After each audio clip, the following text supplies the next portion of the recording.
Hong Kong to India, Paris to Greece, and even right here at home.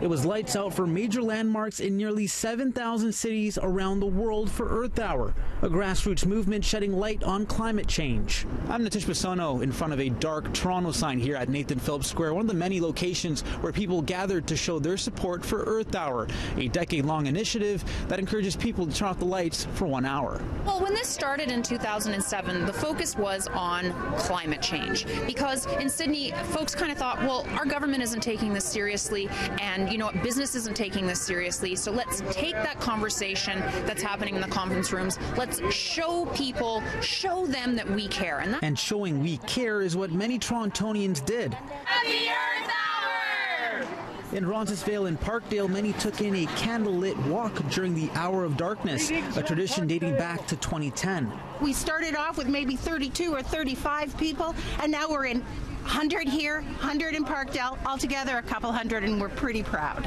Local businesses showing support and dimming their lights for the full hour, and at Nathan Phillips Square, the iconic Toronto sign went out. That's where we caught up with World Merit Canada, a group affiliated with the United Nations, encouraging youth to get involved.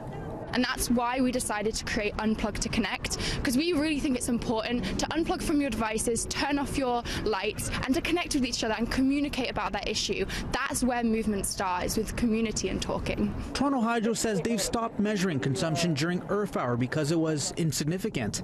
That might sound like a bad thing, but the electricity company says that's not the case.